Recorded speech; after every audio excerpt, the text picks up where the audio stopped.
Hey guys, it's Keith Rose. So Rose. today we're going to talk about the differences between people who grew up in the 70s and 80s during colonial Hong Kong. Exactly. And the people who grew up after the Handover.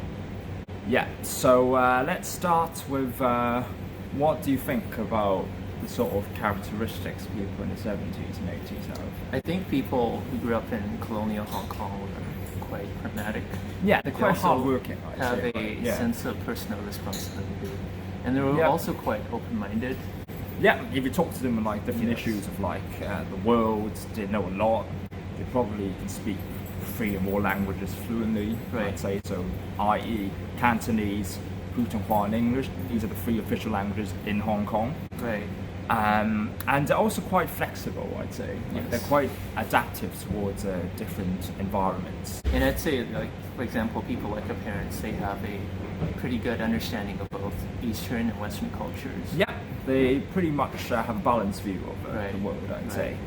However, let's compare them to people who are born, let's say, after the Handover. Right. So what are your thoughts on that? I think it's quite interesting because people who grew up after the Handover tend to have a more sympathetic, positive view of the colonial period. Yeah. But in contrast, people like my parents, like our parents, Yep. they have a rather, I wouldn't say negative, but they wouldn't, have that strong of a sense of belonging to colonial Hong Kong. Yeah, exactly. For example, they wouldn't worship the colonial flag, Yeah, worship the Queen. that's for right. example. Yeah, because I think there's still sort of class difference and ethnic difference between the ruling class, i.e. the British state, and people here, which are actually just subjects, we have Right. to say.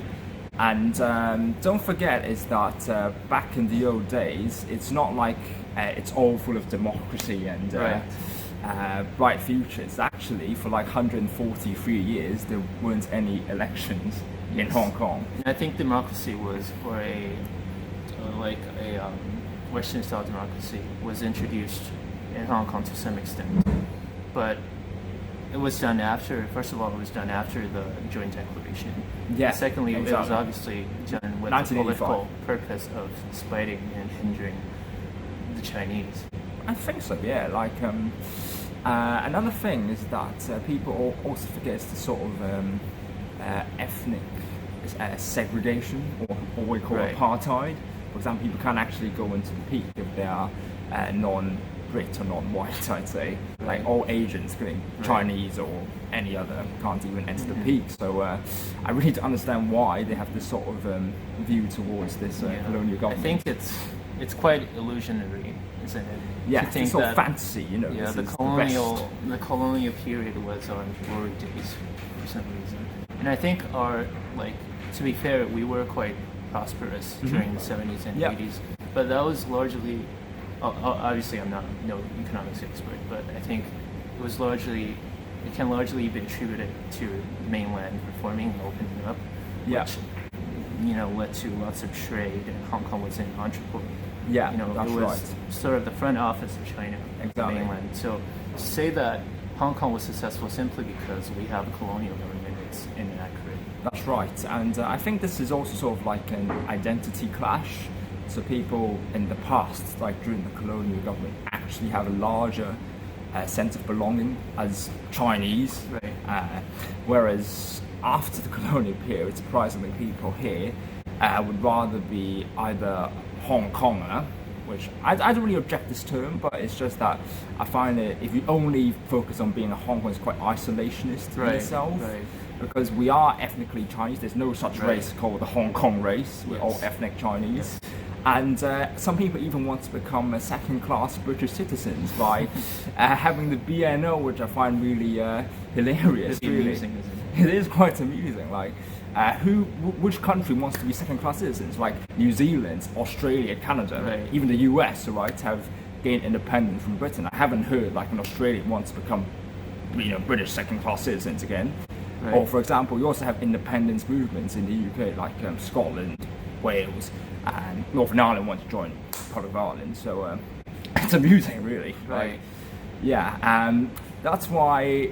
Yeah, I think it's important to bear in mind this sort of difference. when we talk about Hong Kong, because people always automatically assume, oh, all Hong Kong people are like fighting for democracy and so-called waving colonial flags. But that's not true, because that's only one small segment of the population, I'd say.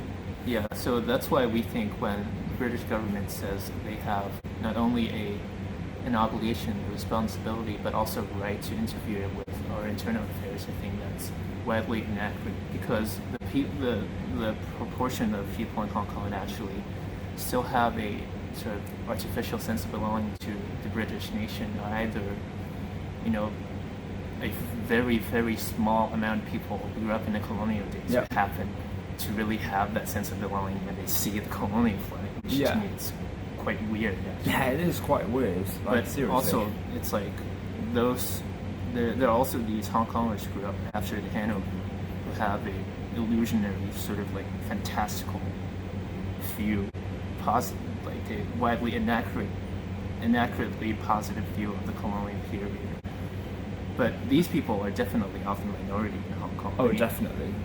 95% at least of those who grew up in the colonial period would reject these views. And they would tell you, and our parents would tell us, no matter, regardless of their views on democratic governments or whatever, they first of all, they view themselves as Chinese, outright Chinese, they're in no way British. Secondly, they don't have a positive view of the colonial government. Yeah, that's right.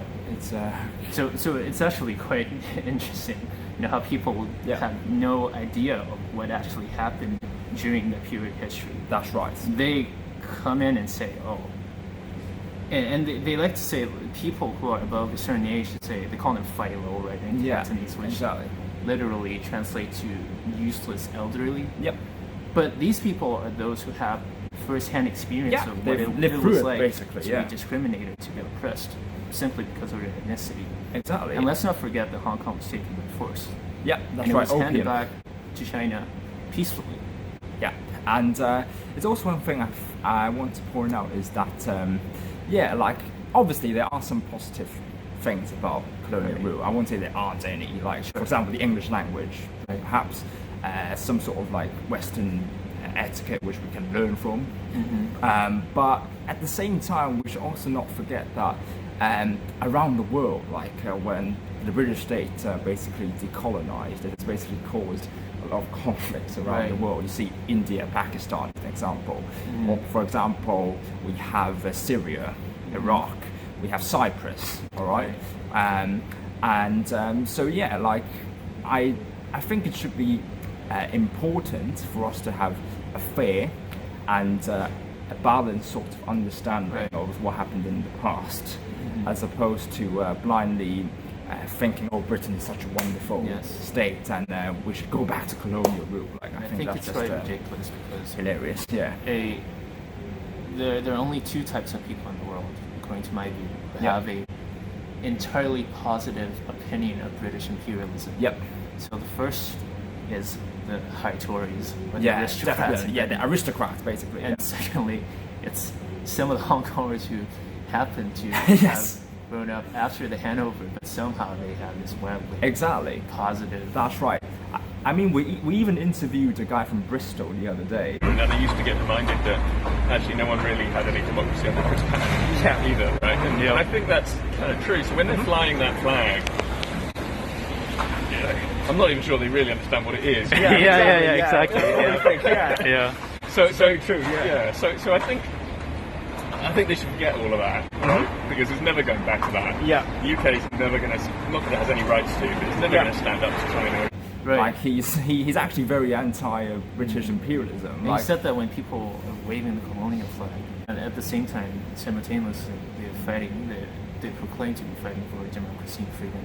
It's actually quite self-contradictory. Exactly, very much. To wave a colonial flag, which symbolizes a government suppression, where the governor of colonial Hong Kong, we had absolutely no political input. Now we actually, no matter what's your view of whether our elections are fair or free, at least we have some elections, we have some democratic input. We are able to participate. We have televised debates. Yeah, that's right. Back then, the Crown simply appointed someone, Exactly, like for who probably all these had years. no idea what Hong Kong is about. Or That's how right. to govern Hong Kong. Yeah. They didn't speak Cantonese. Nope. They have no idea. They didn't know anything about the culture. That's right. And frankly, I don't think they cared at all. Yeah. They simply wanted to make money. Exactly. Which is basically the point of establishing colonies. Yeah, that's right. I mean, we don't hate British people, right? But we the have many idea- friends, but it's just that the idea yeah. that the British state is some sort of benevolent, Yes, you know, exactly. Like the sort of imperialism, mother like, figure. yeah, like Ridiculous. interfering into other continents and other countries. Like, we Yeah. just don't agree with that, Yes. unfortunately.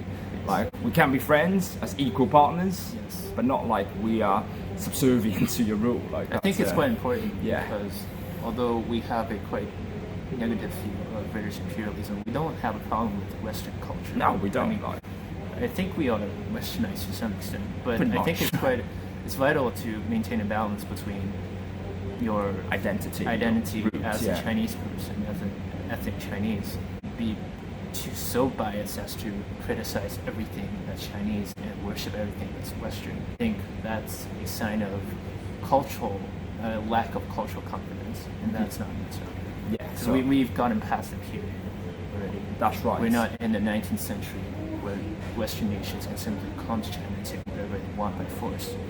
We've gotten past the period of annihilation already. We need to be confident in our culture, in our history, That's and right. be proud of it. Exactly. So yeah, we embrace both the West and East, but we should treat both as equal, not Right. one above the other, I'd say.